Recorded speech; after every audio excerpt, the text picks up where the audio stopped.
I was 3 time zones away photographing a wedding in Sedona when my brother sold my darkroom, not rented, not borrowed, sold, with a Craigslist listing that called it a fully equipped photography studio, motivated seller, priced to move. The listing had been up for 11 days. 11 days while I was shooting desert sunsets and editing until 2 in the morning and trusting that the people who raised me were not actively dismantling my life.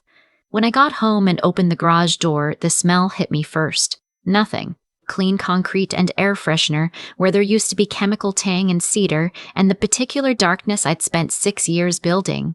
My enlarger was gone. My film dryers were gone. My grandfather's old Omega D2 that I'd rebuilt from parts and learned to print on gone. The shelves were bare. The blackout curtains had been stripped from the walls and left in a pile by the door like they were trash. I stood there with my rolling suitcase still in my hand. My name is Vivian. I'm 32 years old. I'm a photographer, and for a long time before that, I was the family's good sport. The darkroom was in the detached garage of a house my grandfather owned on the east side of Portland. He'd used it himself for 40 years. He developed his own film in there when the city still had a working waterfront and the neighborhood still smelled like sawdust instead of cold brew. When he died, he left me the house. Not my mother, not my uncle, me, because I was the one who'd sat beside him at the lightbox since I was 9 years old, learning which shadows to trust. My mother had her opinions about that. She'd been having opinions about it for 4 years, which was how long I'd lived there and turned the garage into something real. She thought it should be the whole family's house. She thought inheritance meant communal property if the person who received it had the decency to keep quiet about it. She thought I was selfish for not offering it up, and she said so at every Thanksgiving with the patience of someone who was very used to winning eventually. My brother Devin was 36 and had been between things for most of it. Between jobs, between cities, between ideas that were always one funding round away from being revolutionary. His current between thing was a mobile app that let people rent out parking spaces to each other, which I was told had already been done by 3 other companies, but Devin said his version had better UX. He needed capital to hire a developer. He needed proof of traction to get the capital. He needed a story for investors that made it sound like momentum was already happening. Apparently, the story he chose involved my darkroom equipment. I found out the way you find out about things your family does while your back is turned. Not from them, from a stranger. I was at the Portland airport waiting for my bag when a guy from my photography community, someone I knew from a darkroom collective we both used to attend, stopped next to me and said, "Hey, did you actually sell all that equipment?" "I heard Devin got some good prices." I said, "What?" He said, "I almost bought the Omega. I saw the listing, but someone else got there first." I said, "I need to make a phone call." Devin answered on the second ring, which meant he'd been expecting me. I said, "What did you do?" He said, "Okay, before you spira." I said, "What did you do?" He said, "Okay, before you spira." I said, "What did you do?" He said he'd handled it carefully. He'd sold only the equipment, not anything structural. He said the garage was still there. He said he'd gotten almost $4,000, which was real money, which was the kind of capital that signaled seriousness to early-stage investors. He said he was planning to pay me back. Eventually, when the app found its footing, I said, "That equipment was mine." He said, "It was sitting in a garage." I said, "I use it 3 days a week." He said, "You use it like a hobby. I'm trying to build something. There's a difference." I hung up before I said something I couldn't take back, which was the kind of discipline my family had trained me into over 32 years of being the reasonable one. I called my mother from the rideshare. She answered with my name in that particular tone she used when she already knew she was going to be explaining something to me. "Vivian," she said. "Did you know?" I said.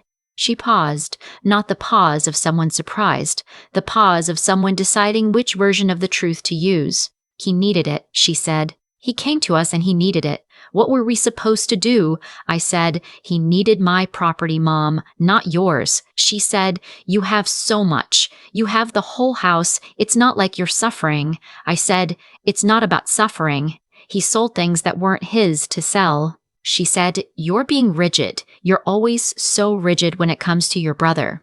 I heard Devin in the background say something, and she laughed a little. Laughed. That small sound did something to the inside of my chest that I'm still not sure I have words for. I hung up. That night I made a list of everything I'd lost, not for legal purposes, just for myself, because I needed to look at it. The Omega D2 enlarger that had been my grandfather's, 2 Patterson tanks, my variable contrast filters, the set I'd spent 8 months collecting, my film drying cabinet that I'd built myself from scratch over a weekend with a tutorial and a box of hardware store parts and more cursing than I'd like to admit, my RH Design Stock Clock Pro that had taken 3 months of freelance shoots to afford, my archival print washer, 6 months of Darkroom chemistry I'd bought in bulk because the discount made it worthwhile, $4,000. He'd sold all of it for $4,000 and change. I have a friend named Petra who I met at a documentary photography workshop 7 years ago. Petra is a contract attorney who also happens to shoot medium format film on weekends, which meant she understood both the technical and the legal dimensions of what had happened to me without requiring explanation on either front. I texted her at 11 that night and said, my brother sold my darkroom equipment without my permission, and I need to know what my options are. She called me back in 4 minutes. She said, do you have documentation? Original purchase receipts, anything with serial numbers, insurance records? I said, I have everything. I'm meticulous about records. It's a photography thing, she said. Good, because what he did has a name, and it's not a civil matter, it's a criminal one. The legal term is conversion, taking someone else's property and treating it as your own. Selling it, giving it away, destroying it. That's theft by another word. I said my mother knew. Petra said that potentially makes it conspiracy to commit theft, or at minimum accessory after the fact if she helped him move or sell any of it. I said, I need to think. She said, don't think too long. The statute of limitations isn't the problem.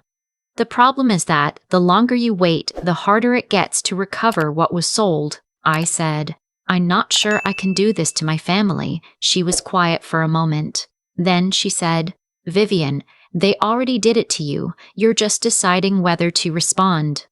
I spent 2 days not responding. 2 days of my mother texting me things like, you're overreacting and Devin feels terrible and can't we just figure this out like adults? 2 days of Devin sending me a single voice memo that was 3 minutes long and mostly him explaining the addressable market for parking space rentals and how a small sacrifice now would be worth it when the company scaled. I want to be honest about those 2 days. I wavered. I want to write that I was strong and certain from the beginning, but I wasn't. I'd spent my whole life being the person in my family who absorbed things quietly and found a way to be fine. The role fit me the way a bad habit fits. Familiar, low effort, genuinely comfortable in the worst possible way. There was a part of me that wanted to let it go just to stop the discomfort of holding it. What stopped me was finding the listing. Petra had saved a screenshot. On the 3rd day, she sent it to me, and I finally looked at it closely. The photos were taken in my garage with my own lights, in the space I'd organized and built and made into the thing it was. The description called the equipment lightly used. The Omega D2, my grandfather's enlarger, the one he'd bought in 1971 and maintained for 50 years, was listed as vintage, functional, cosmetic wear. It was sold to someone in Salem for $600. $600 for something that had been in my family longer than I'd been alive. I called Petra and said, let's do it. She said, all right. Here's what we're going to do first. What she explained to me over the next hour was methodical and not cinematic. It was paperwork and certified mail and very specific language. She drafted a demand letter to Devin outlining the conversion of property, the itemized value based on current market comparables, and the legal consequences of non-compliance. She sent copies to my mother as a knowing participant. She filed a police report on my behalf, which felt surreal to do against my own family. But Petra said the documentation mattered regardless of whether charges were ever pursued. And then she told me something I hadn't known. She said, your grandfather's estate documents, do you have them? I said, yes. My grandfather's attorney gave me everything when I took the house. She said, I want you to look at the personal property schedule, the attachment that lists specific items. I found the documents in a folder I kept in a fireproof box under my bed. I sat on the floor and went through them with Petra on the phone. And there it was. In the personal property schedule attached to the probate transfer, line by line, the Omega D2, the Patterson equipment, the original Darkroom build materials. My grandfather had listed them specifically. He'd valued them at the time of the estate. He had written in his own hand in the margin of one page for Vivian's continuing use. These weren't just my items by possession. They were my items by documented estate transfer. Petra's voice got very quiet. She said, "This changes the nature of what he sold. These weren't just personal belongings he stumbled across. They were specifically bequeathed property with a paper trail going back through probate." I said, "What does that mean?" She said, "It means the buyer in Salem may have received stolen property and not known it. It means Devin didn't just sell your stuff. He sold documented estate property. That's a different category of offense. That's potentially felony level, depending on the total value, and the total value here is well above the threshold." My hands were shaking a little when she said that. Not from fear. From something I didn't have a word for until later, when I was driving and it came to me. It was the feeling of being believed, of having documentation so solid that even the law had to agree that what I knew happened actually happened. The demand letter went out on a Thursday. On Friday morning, my mother called 7 times before 9 a.m. I let them go to voicemail. On Saturday, she and Devin showed up at my door together, which was something they'd apparently decided was better than responding to the letter. Devin had a coffee for me, the kind from the expensive place on Division that he knew I liked. My mother was wearing her church clothes, even though it was a Saturday, which was a thing she did when she wanted to appear credible. I opened the door because I'd asked Petra to be there, and she was already inside sitting at my kitchen table with a legal pad and a pen. My mother looked at Petra and then looked at me and said, "This is a family matter." Petra said, "It became a legal matter when your son sold property documented in a probate estate. I'm just here to make sure everyone understands what that means." My mother turned to me with her eyes soft in the way that usually made me fold.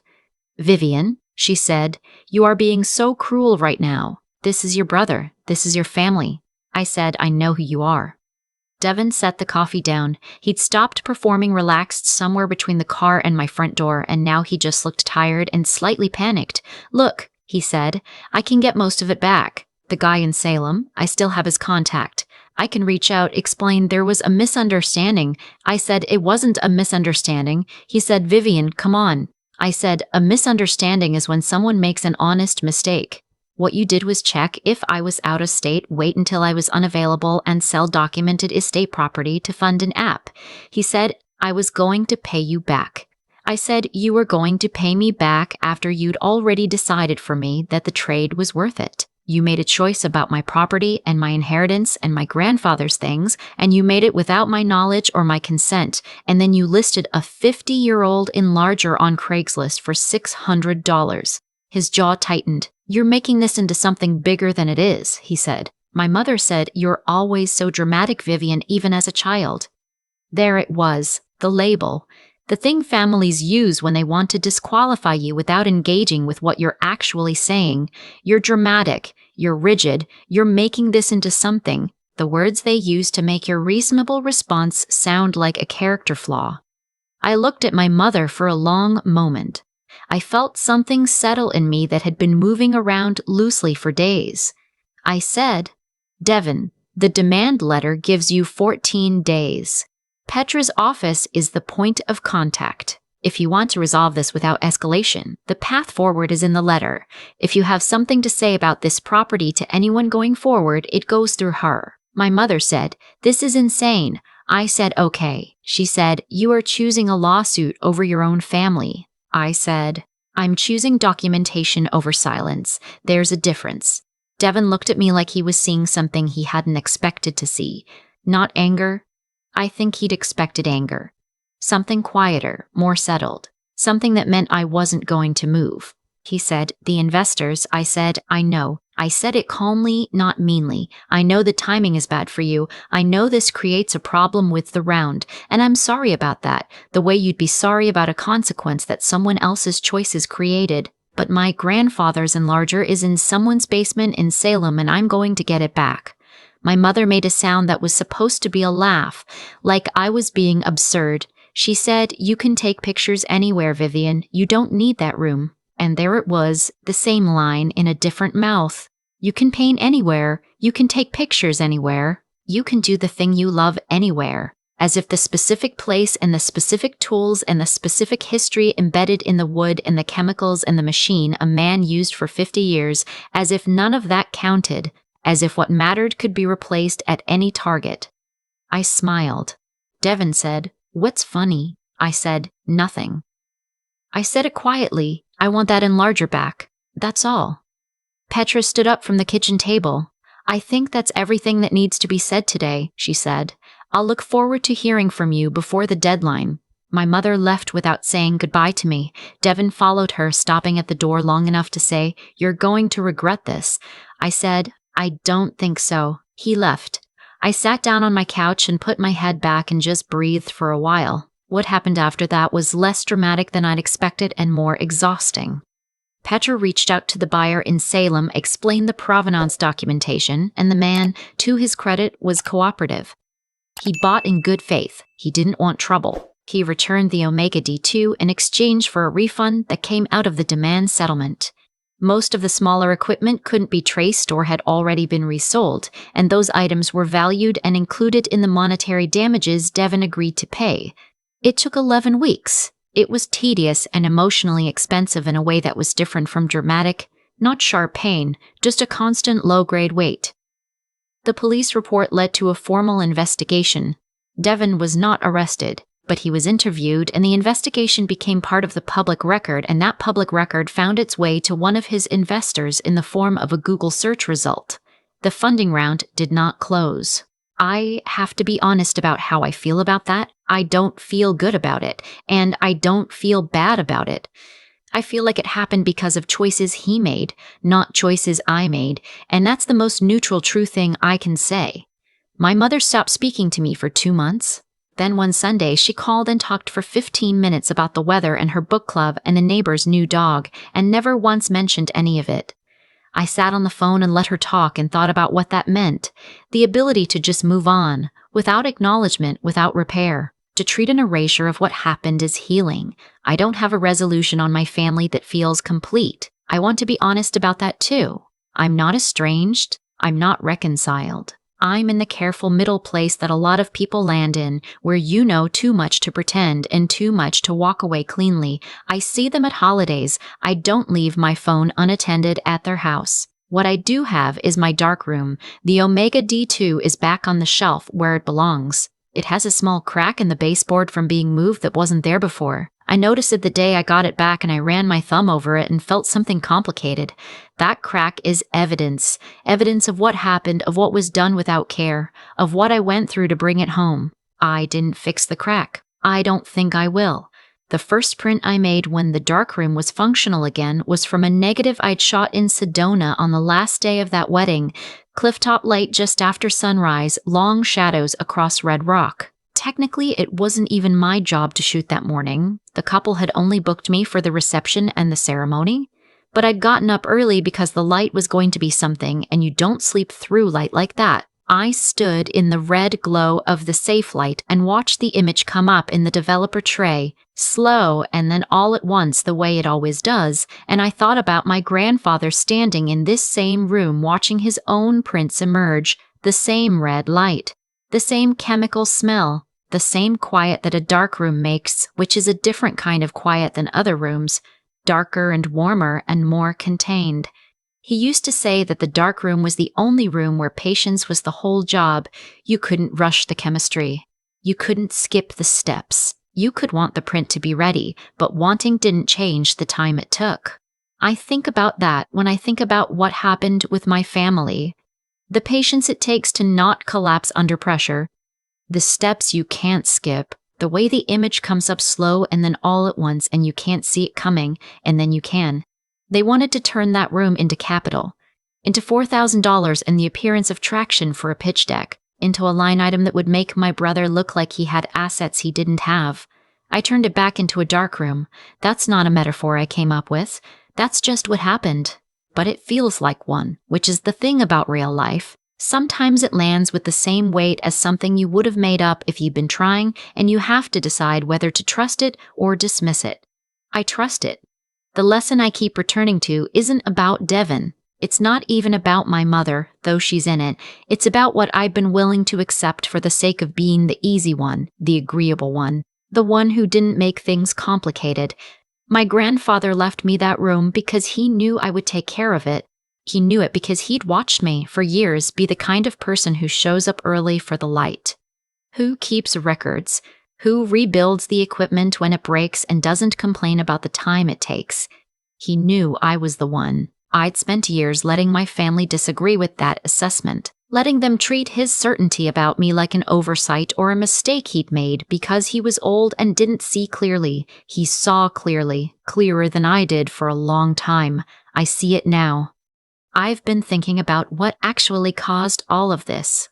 Not who, what. It wasn't greed exactly, though greed was in there. It wasn't that Devon is a bad person at his core, though what he did was genuinely wrong. What caused it was something quieter and more specific. He had watched me absorb things for years without consequence, and he made a reasonable calculation based on available data. Every time I let something go, a borrowed piece of equipment that came back broken, a favor that was never returned, a boundary I drew and then quietly erased, I was teaching him what was possible. I was building a track record of softness he eventually decided to spend. That's not me blaming myself for what he chose. I want to be precise about that. He made the choice. He listed the items. He took the money. Those are his actions, and they belong to him completely. But I had spent years making it easy to underestimate me, and I think about that a lot. The cost of being the easy one. The price of never letting anything land. What changed wasn't that I became harder. It was that I stopped performing softness I didn't feel. When Devon handed me that coffee at my front door with that particular expression, the one that said he was expecting me to let the gesture carry weight it hadn't earned, something in me just didn't move. The old version of me would have held the cup and felt the warmth of it and softened. I held the cup and thought, this is a prop, and set it down. That's what intelligence actually looks like in a situation like this, I think. Not outsmarting anyone. Not having the better lawyer or the more airtight documents, though both of those helped. It's the ability to see what's actually happening rather than what you wish were happening. My grandfather had it. He looked at his family and saw clearly who would take care of what he built, and he acted on what he saw, not what would have been easier to believe. I spent years arguing with his assessment, deferring to people who hadn't earned that deference, calling it humility when it was closer to fear. The estate documents were just paper. The legal case was just process. What actually protected me was that my grandfather had paid attention and left a record of what he saw. Attention is a form of love, and it's also a form of protection. He was teaching me that the whole time I sat beside him watching prints come up in the developer tray, and I almost missed the lesson because I was too busy trying to be agreeable to the people who were ignoring it. Petra asked me once, early in the process, whether I was sure I wanted to go forward. Not because she doubted the case, because she knew what it costs to hold your ground against your own family, the weight of it, the loneliness of it, the way it reorganizes every memory you have of them into a slightly different shape. I told her I was sure. And I was. But not because I was angry. Anger runs out. What I had was something more boring and more durable. I just knew what was true. I knew whose name was in those documents. I knew whose hands had shaped that room. I knew what I was owed, not as a favor or an apology or a gesture of goodwill, but a simple documented fact. That's the thing nobody tells you about standing up for yourself. It doesn't feel like a victory. It feels like maintenance. Like finally doing the thing you should have been doing all along, on behalf of the person you were always supposed to be. Vivian, my grandfather's granddaughter who shows up early for the light and keeps records and doesn't sleep through things that matter. I'm still that person. I was that person the whole time.